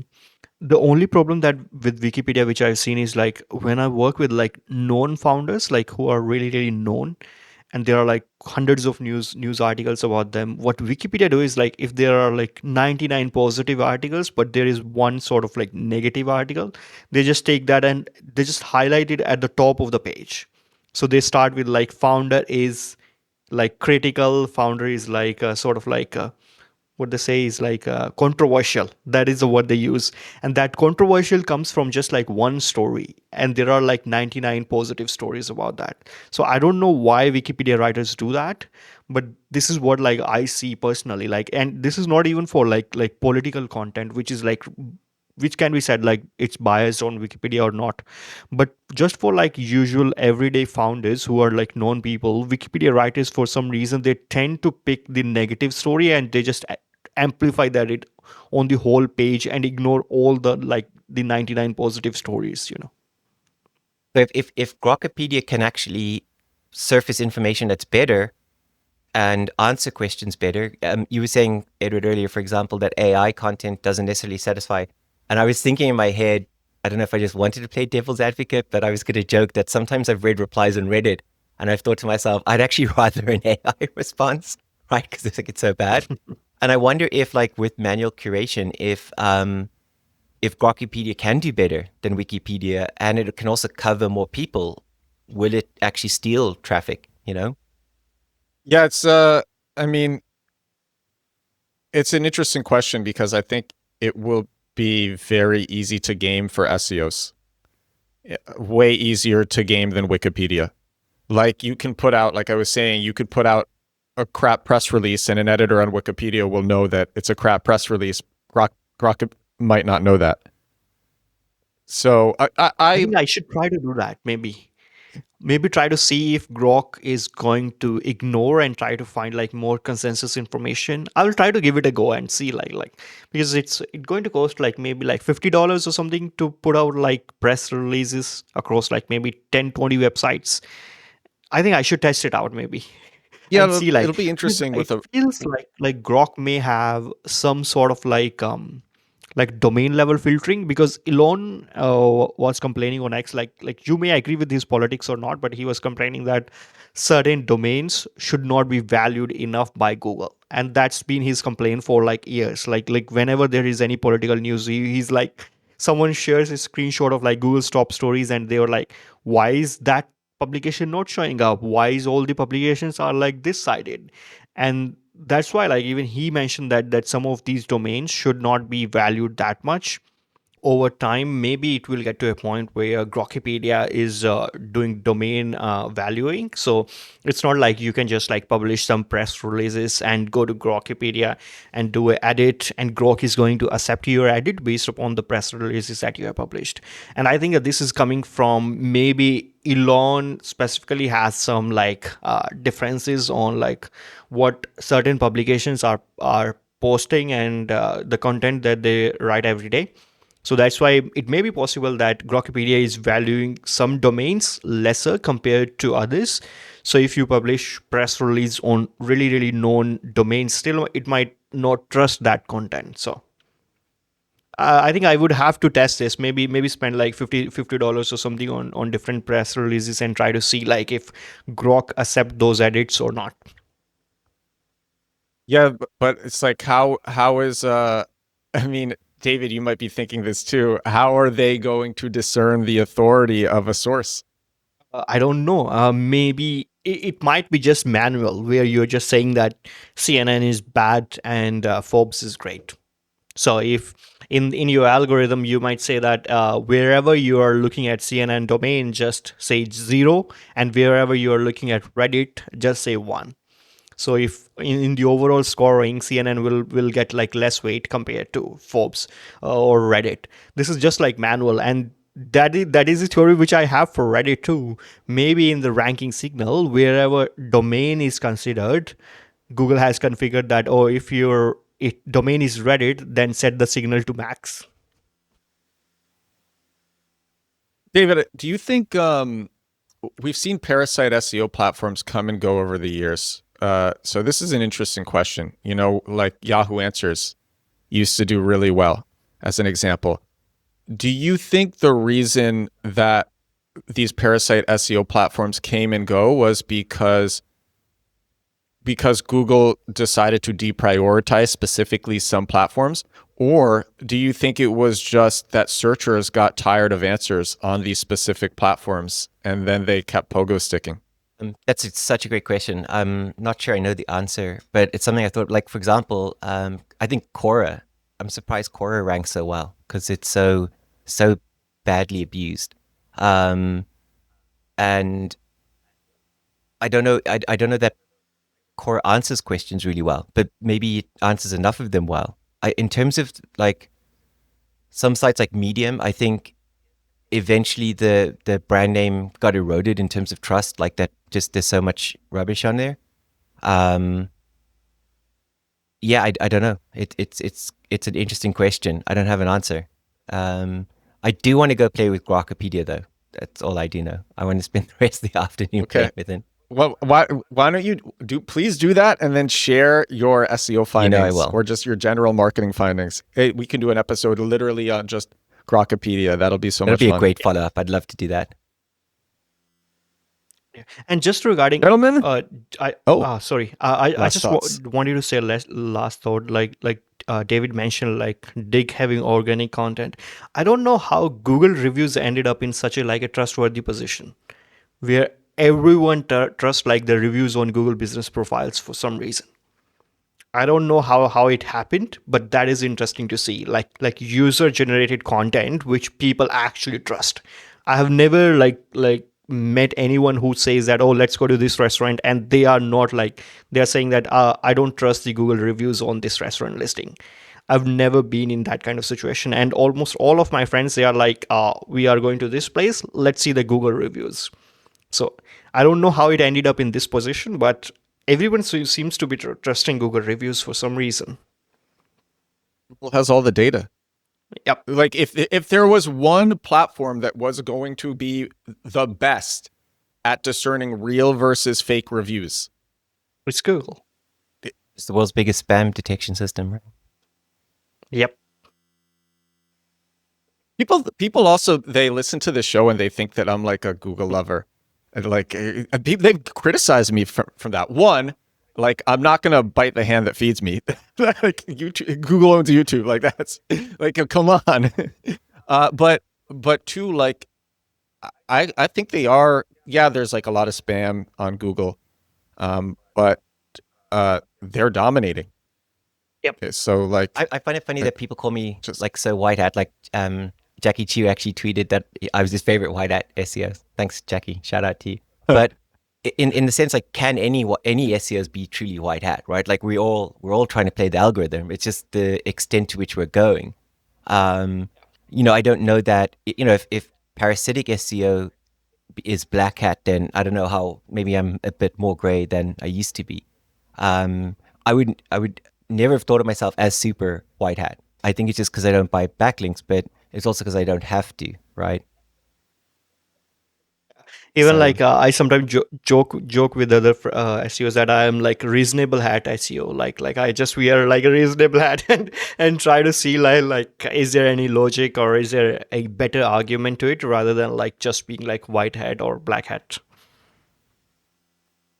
reasonable hat. There we go. Yep. All right, gentlemen, thank you so much for joining. For people who aren't already following you, where should everybody go and consume your thoughts? Find me on X as David G. Quaid.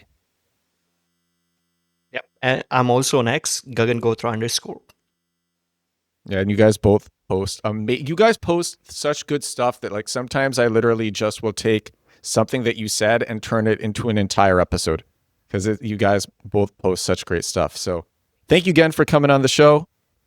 For everybody who watched this on YouTube, thank you so much for watching. For everybody who listened on Spotify or Apple Podcasts, thank you so much for listening. This is episode 944 of The Edward Show, 944 days in a row doing this podcast. Tomorrow, we have Matt Diamante and Jake, the marketing wizard from TikTok, coming on the show, and that's going to be a fun one as well.